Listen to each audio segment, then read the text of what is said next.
The Jamaica we all desire, the progress we all anticipate, will be realized the sooner we all accept the responsibility to bring about positive change. We will see the Jamaica we want when we unite around good moral values and act on the principles of honesty, fairness, integrity, and respect for self and others. Hi there, I'm Edwin Atkinson. Welcome to Jamaica Magazine. We'll be helping you to start growing some of what you eat so you can reap from your own backyard. Also, our top news stories of the week, plus we reflect on this holy season. Sit back and relax. We'll be right back.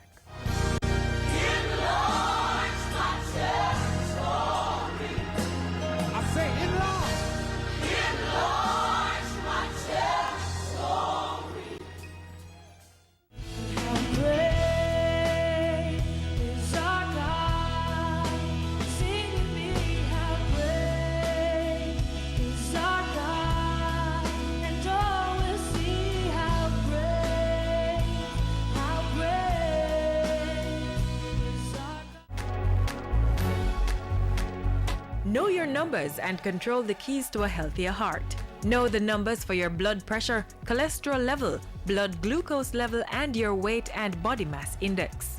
Find out the risks they represent and what you need to do to stay healthy. Talk to your doctor and start making healthy lifestyle choices to prevent a heart attack or stroke. How gratifying it is when we can step into our own backyards and pick some gungo peas for the Saturday soup, or some juicy tomato and green leafy vegetables for a healthy diet. Are you tempted? Because we do have some tips to get you started on that home plot, so you can grow what you eat and save on that grocery bill.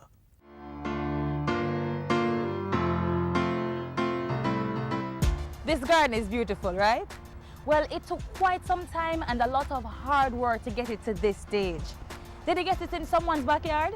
It is. Backyard gardening is one sure way of eating healthy and saving money. Today, both you and I will be learning some important pointers on growing our very own garden. So, come, let's dig some dirt. With me is Master Gardener Rashida Linton. She'll be telling us what to consider when choosing a location for a garden. Rashida, this looks like a good enough location. It is. This is quite okay. You need to ensure that your property is located in an area that receives anywhere from 6 to 8 hours of sunlight per day. Okay. In fact, you need to also ensure that it gets adequate amount of water. It could be either a water tank, a roof gutter, or just a simple tap. You know what? Chris, he's well informed, very experienced. This is his property. Okay. He'll be able to tell you anything you want to know. Chris, this is Kerry. Kerry, this is Chris. She's interested in farming. Please tell her anything she wants to know. See you guys later. Okay. All right, later. Chris, look like we're going to do some farming. Good. Yeah, all right.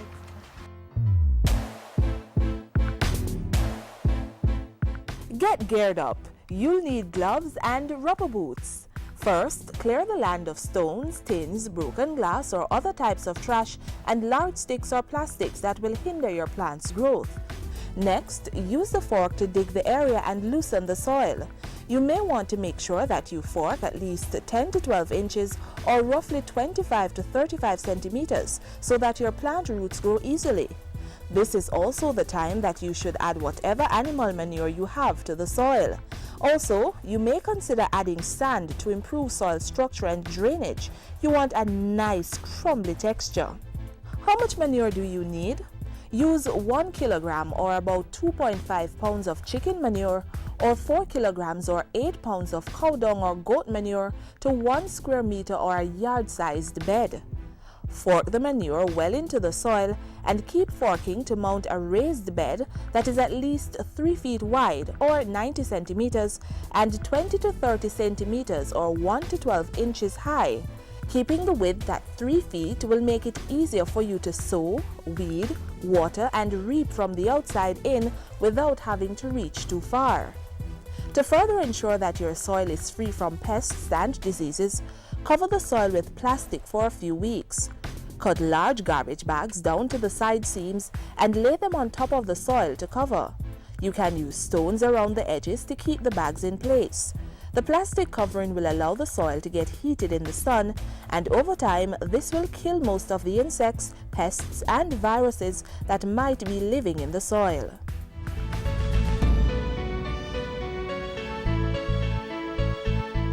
If you are fencing your plot, you should do that now too. Dig holes at least 1 foot or 30 centimeters. These holes should be at least 2 feet away from each corner of your raised bed. This will give you enough room to walk around as well as bend for sowing, weeding, and watering. Next, one by one, set your fence posts in each hole and fill them in. Then, nail chicken wire around your plot, making sure to leave an opening for entrance and exit.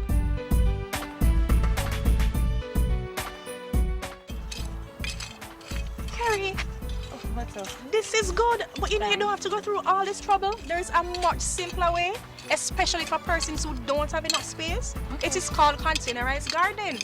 You need to ensure that you have access to good amount of water along with 6 to 8 hours of sunlight per day. In fact, Bridget has a containerized garden. Let's go and see her. All right. Chris, thanks. Thank you.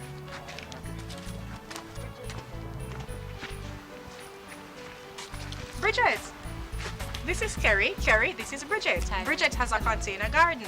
Kerry is interested in doing containerized gardening. Please give her all the information she needs.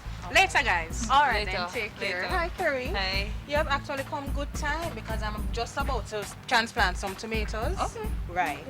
So this is my container. When you grow in containers, you must have a proper drainage.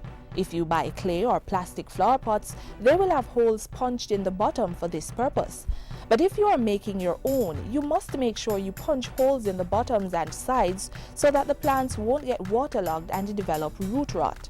As for getting the right soil mix, making sure you have really good healthy soil is even more important in container gardening than it is in raised bed gardening. That's because the soil in pots is shallower and can dry out more easily. Most container plants do best with a mix of soils. 1 part loamy soil, 1 part sand, and 1 part humus. Because potted soil does not easily retain nutrients, you should add 6 tablespoons of fertilizer to soil. Once you've put the right mix of soil in your pots, allow them to settle for a week or 2 before planting.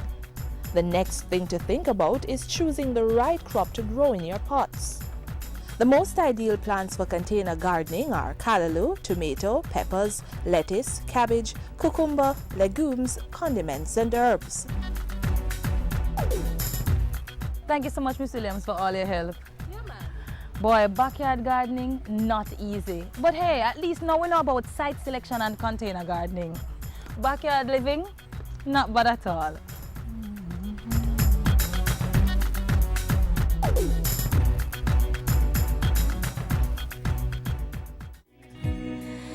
But when I call on Jesus, all things are possible.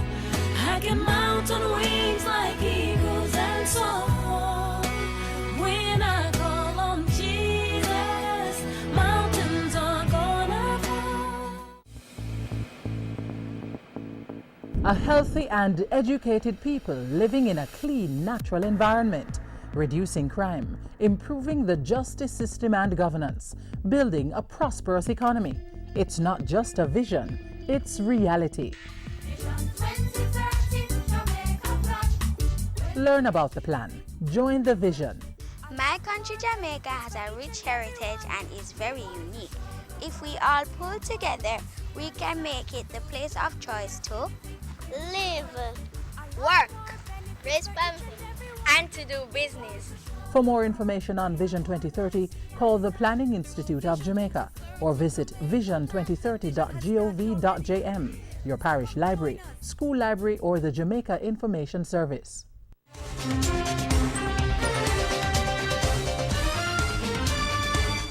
The foundations of corporate empires are usually rooted in the minds of young, bright men and women who've dared the risks of becoming entrepreneurs.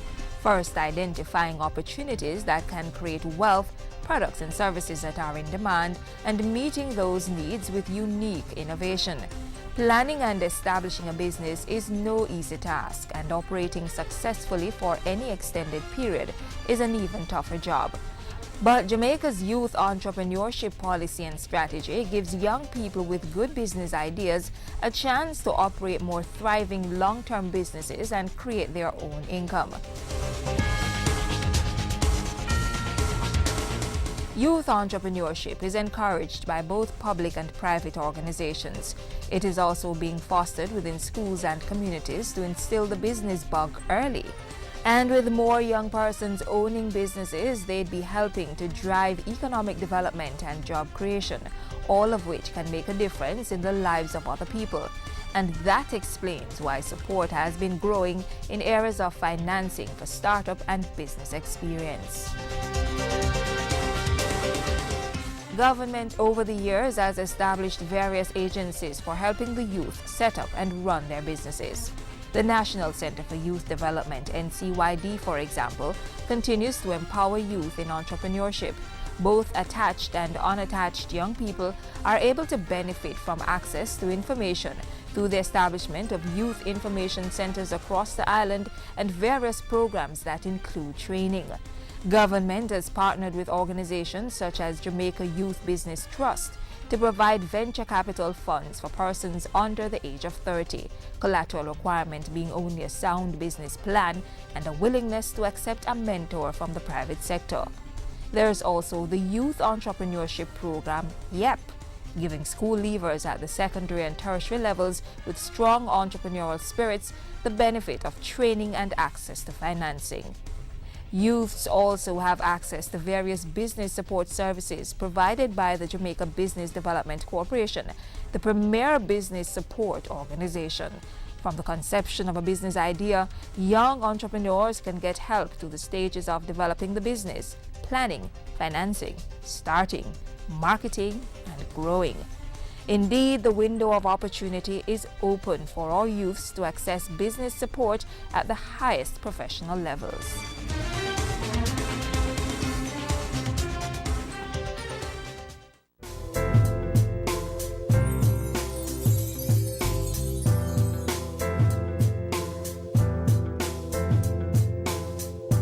Talent and creativity thrives in our inner cities, despite the difficulties many of the people face. Every day, there are examples of persons rising above the obstacles to achieve their goals. They remind us that we too are more than our circumstances. A king's chair, fierce life-sized animals, clay ladies, party costumes, artistic concepts brought to life for stage productions and corporate functions, all being designed in Trenchtown.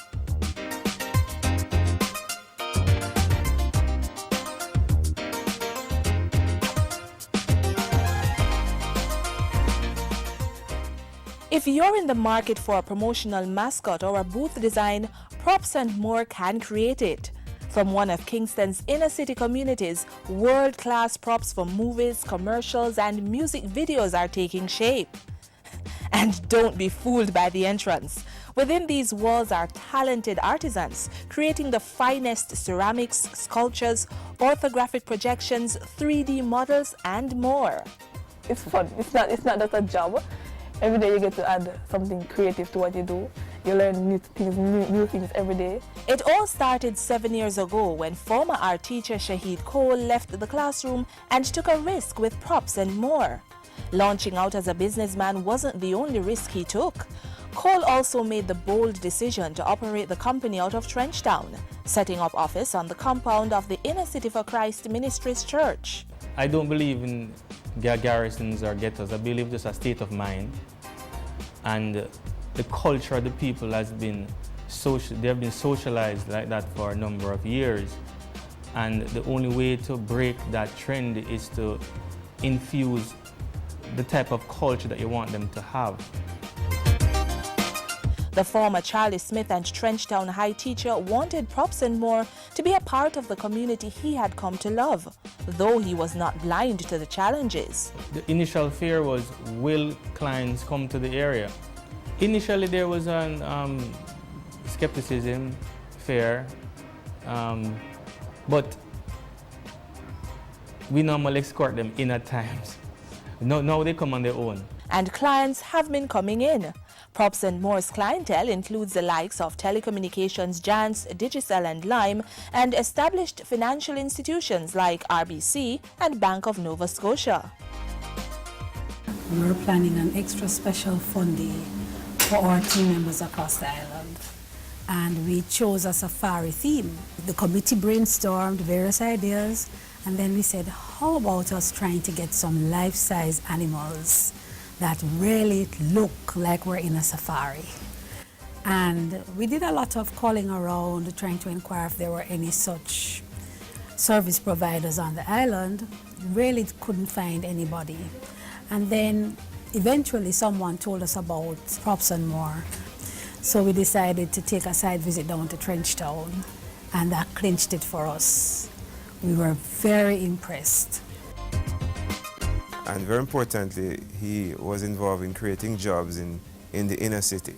So we're interested in his artistic ability, but we're certainly attracted by the fact that he was invested in job creation in a community where typically it's difficult for people's acumen to come to the fore.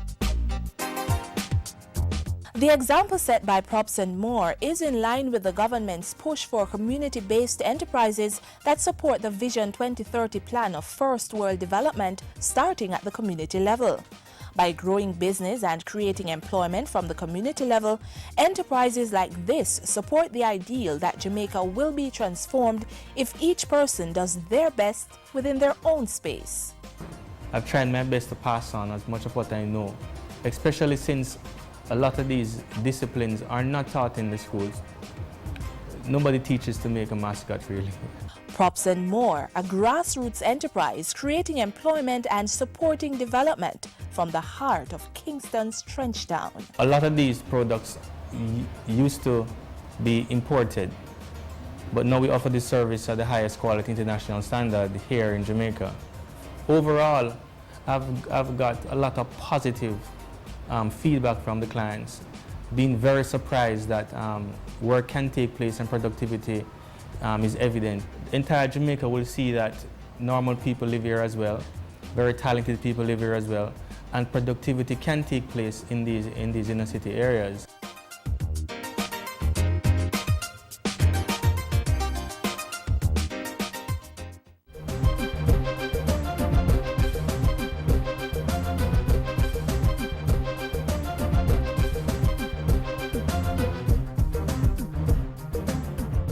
Yo, this is DJ Bambino, aka Trevor Offkey, and right now I have a message for all the youths of Jamaica. Remember, crime and violence is not the way to go. Education are the key. The car, the house, the money, the bling, all of that will come. Just remember, a gang is a dead end. A message from the Ministry of National Security. Easter coincides with spring, promising renewed life. Nature is resplendent with blooms like those of the yellow pui tree. Let's find out about this magnificent creation next. Very pretty, isn't it? The tree which boasts these bright yellow flowers is called the yellow pui or gold tree. It is one of nature's wonders that cannot help but catch the eye as its crown of blossoms fold to form a bright yellow blanket beneath. The yellow pui is both an ornamental and forest tree and originates in South America. It is also considered a native of the southern West Indies, from Grenada and St. Vincent to Trinidad and Tobago. The tree can also be found in Puerto Rico, where it is planted for its floral beauty due to the large spreading crown. The pui is considered to be among the largest tropical forest deciduous trees which shed their leaves annually. It can grow to a height of 70 or 80 feet, and the trunk average about 1 foot in width. The wood of the tree is extremely dense, and because of its resistance to termites and general decay, is often used in building and construction work. The twigs of the pui end in round clusters of brown hairy flower buds which are formed by minute paired leaves. The tree is very showy. Each flower has a trumpet-shaped corolla which forms blossoms that group together in large numbers. These solid masses of yellow tubular 5-lobed flowers are about 2 inches long and broad. The tree often flowers when it is leafless or nearly so, and new foliage develops as the blossoms drop. When in full bloom, the Puyi is one of the most striking sights of the Caribbean. Here in Jamaica, it graces the lawns of many houses, a brilliant showpiece for lush green gardens when in full bloom.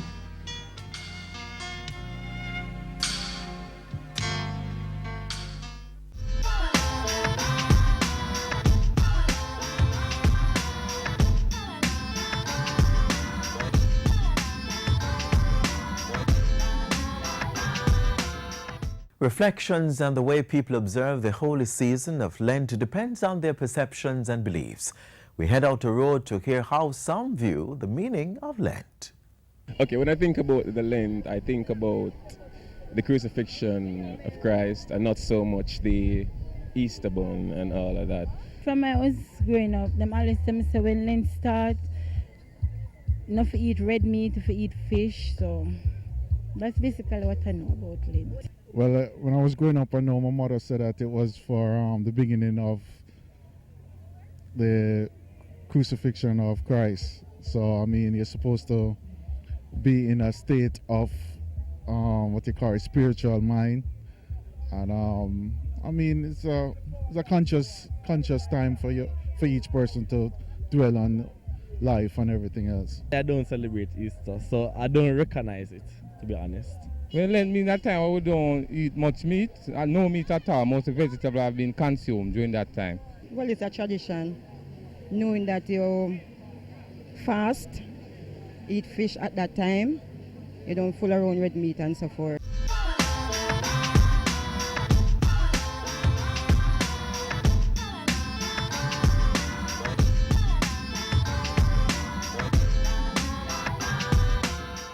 The top news stories of the week are next.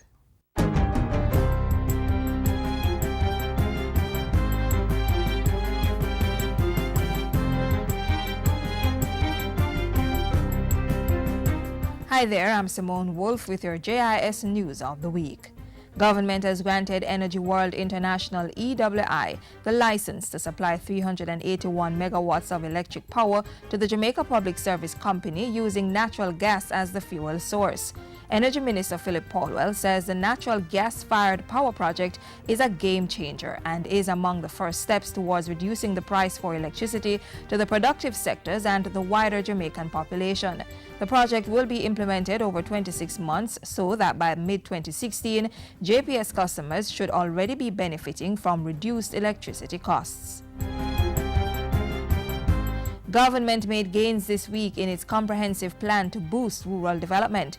Prime Minister Portia Simpson Miller and the local government minister Noel Arscott officially opened a new market at Rocky Point in southeast Clarendon to provide a more conducive environment for the community to do business.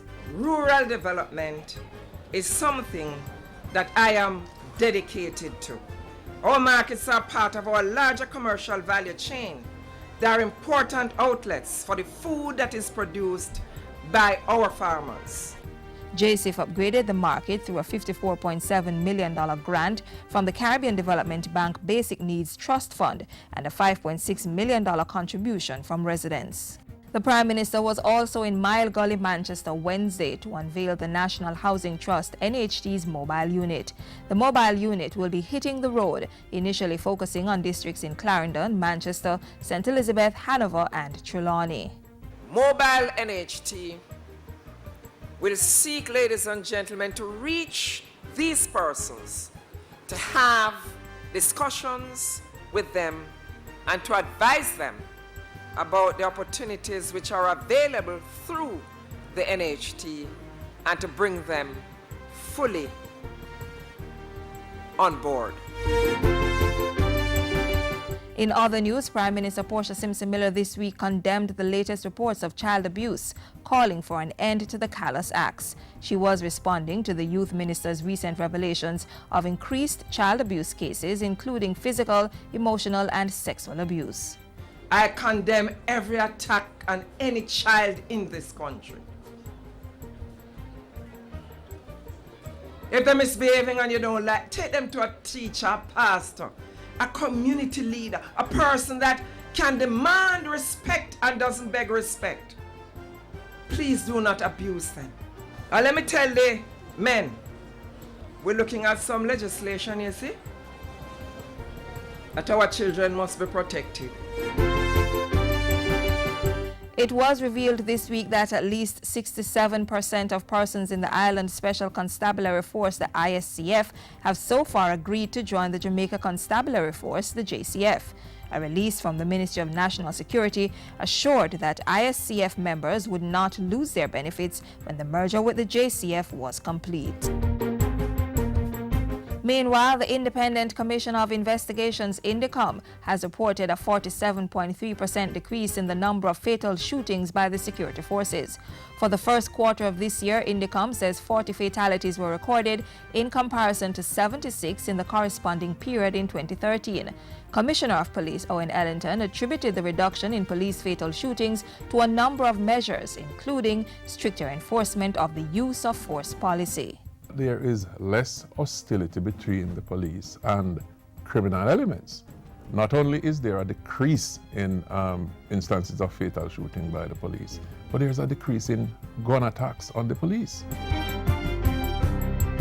And finally, Transport Minister Dr. Omar Davies this week warned the perpetrators of recent attacks on JUTC buses that government would not relent in its determination to enforce discipline in the public transport system. So you mash it up. Is it that you want us all to go back to the most primitive means of transportation? And from the angle of the administration, it's not going to happen. Dr. Davies was addressing workers at the JUTC Portmore depot early Wednesday morning. It was his second stop on a tour of all JUTC depots, having visited the Spanish Town branch Tuesday and touring the Rockfort East Kingston depot Thursday morning. The minister praised the workers for helping to deliver an efficient, disciplined and structured bus service and assured them of government support. We are united in that we are going to demonstrate to the rest of Jamaica, but to the world, that here is one institution which is world class and which can withstand the pressures.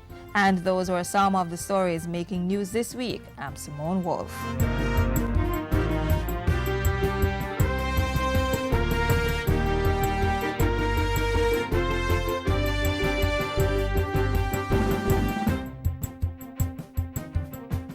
This is where we say goodbye for today. Join us again tomorrow for more useful information. Tell us what you thought of the show. Send an email to jamaicamagazine@jis.gov.jm or hit us up on Twitter at JIS News. And our website, jis.gov.jm, remains a constant portal for the very latest government information. On behalf of the entire team here at the JIS, I'm Adrian Atkinson saying thank you for watching and have yourselves a blessed and holy Easter.